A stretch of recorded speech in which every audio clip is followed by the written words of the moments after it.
got a few of the examples of books here that I publish or write. This one is it's called Scrounging. My friend in New York wrote this about building his house out of trash, and I teach a homestead shop class with him in Montana every summer. He's a retired shop teacher, and we just... Will you be having one this summer? Yes. I need to know about this. How do yes. I get on the email list or whatever? Yes, we'll take care of that.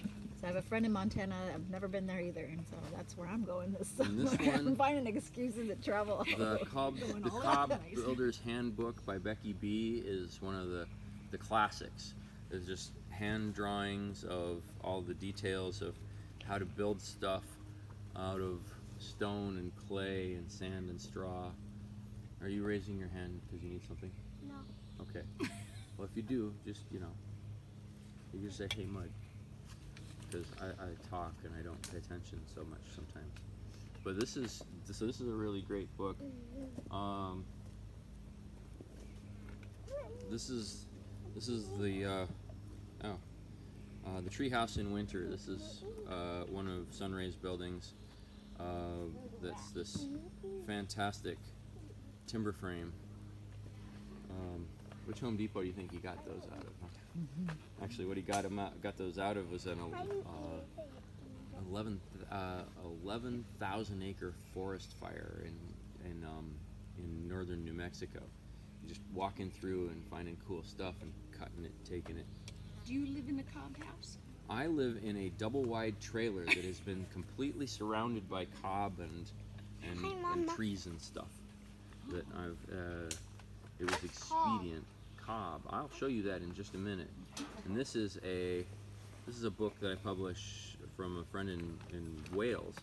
The Roundhouse Manual. There's building a tiny house using local natural materials like cob and cordwood and straw, and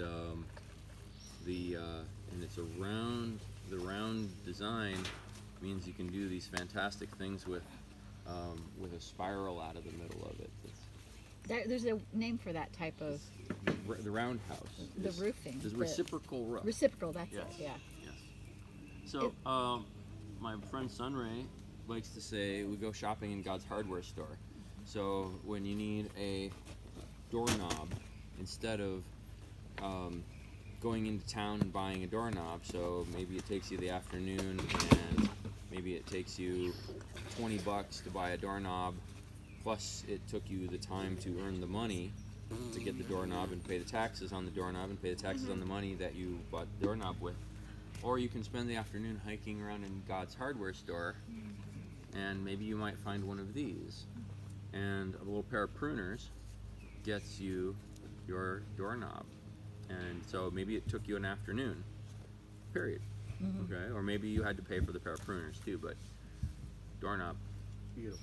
For the treehouse if you want. Love it. All right. So, yeah. So every time I go hiking, I carry a battery-powered Sawzall with me, and the guys at the Metro Parks are really upset with me. No. So, Cobb. I'm called Uncle Mud because I encourage people to play in the mud. We've done this with 200 people in a rave DJ.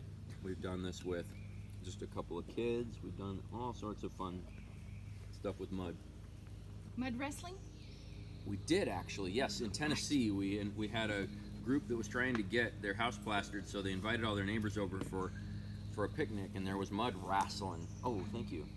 And then they threw themselves against the house and rolled? Pretty much, yeah.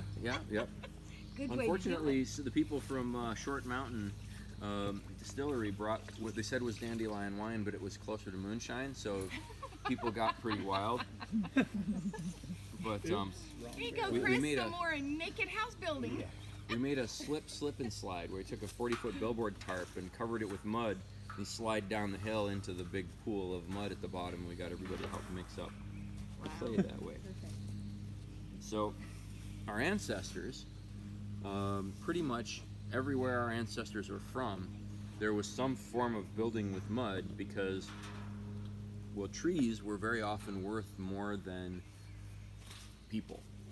If you were a lord who owned lots of land, people were easy to come by, but the oak trees might have actually been spoken for. Every part of that oak tree had already been decided what part of a ship it was going to be up to 300 years from then when it was planted. Already planned. And so somebody saying, hey, could I get a doorknob? No, you can't. You're not entitled to that. So they'd build their house out of mud. The ordinary people would build their houses out of mud because it was right there. And it wasn't like we could go and get a dump truck to get the ideal mix. It was whatever was there. So there's houses that are hundreds of years old that were made out of 3% clay, and there are houses that are hundreds of years old that were made out of 100% clay. And the 3% clay, it doesn't stick together well, but they'd mix animal manure with it, and they'd pound on it, and they'd make really thick walls to try to get it to stick together. And the houses made out entirely out of clay tend to crumble themselves to dust pretty easily, but as long as your culture is one where everybody can get together and do a thing, you get together and plaster the house, everybody's house. It'd just be a big party. Everybody's house gets plastered every year, or 5 years, or 10 years, or whatever it took. And if you had a little house, they'd say, don't worry, Grandma, we got you. And if you had a big house, well, you provided the beer and the food. That's just how communities worked. And then your house and everybody got plastered. Absolutely, yes, absolutely, yes. Yes. I like it. And this is before. This is before vinyl siding meant that we started to ignore the upkeep on a house. Now, vinyl siding makes it look like it's nice for a lot longer, but I've found that the longer I don't have to think about a thing, the worse shape it's in when I finally get around to it. Like the floor of your house, you know. If somebody had noticed 40 years ago, they could have trenched around it, so it would never had to be done, right? But we like to make things out of cement, so we don't have to think about them again. But then when the cement cracks, there's a crack there, period, until you replace the cement. And you take that and you bust it up and you throw it away. You can't use it again. Whereas if you build something out of mud, most of the oldest houses in the world are made out of mud, not because it's durable, but because it's repairable. And I've got a friend, her little house, her straw bale and mud house in Michigan, it'll crack and she'll go, and the crack's gone. That's awesome. Yeah. So do cob houses in any way pass building inspections? They can, absolutely. Absolutely. In fact, the building code, the IBC, the International Building Code, has now adopted an appendix for building with earth. So that's going to be pretty special as that goes on. But it took a while because most of the things you find in codes are there because somebody making money did the research to prove that it was safe to build in a certain way and had it put into the code. We don't really make money from making things out of mud or from walking around and finding trees, but it deserves to be noted because most of the rest of the world kind of bends whichever way the United States is going, and if we're doing something stupid like building houses out of highly refined materials that aren't repairable, then the rest of the world tends to go that way, and then everybody ends up with an overpriced house that's hard to heat and cool. So we want to try to suggest other ways to do these things, like, you know, have a small house. Imagine that, have a small house. So sandy clay soil. Almost everywhere in the world you go, there's going to be some clay and some sand. Clay by itself will crumble pretty easily, but sand by itself crumbles even faster, like a sandcastle. It's there, it's wet, it gets dry, and then there's nothing left of it.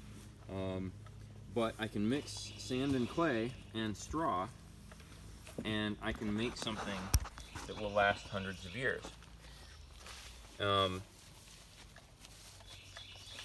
My favorite is a mix. There's a quarry about 2 miles from my house that sells compactable fill. It's about a 50-50 mix of sand and clay. It's the stuff they wash off of the gravel they sell. It's an industrial waste product, but it's all homogenized, it's all mixed up, and because they sell it for $7 a ton to put under parking lots. And that stuff is like a ready mix for me. This stuff right here, this is entirely clay because that's what they have in Huntsville, Alabama, where I got this stuff. You need aggregate to go with it, but my straw or sand can act as aggregate. Those are the little Legos or the fibers that are actually the structure, and the clay is just the glue. So the glue is about 30 to 50% of the mix, and the rest of it is fiber and aggregate. And you can mix this with a big skid loader or with a mortar mixer or with your feet or with your hands.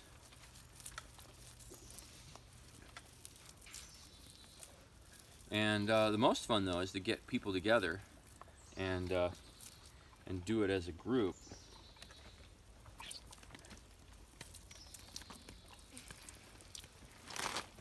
Because this is really sculpty, fun stuff to play with.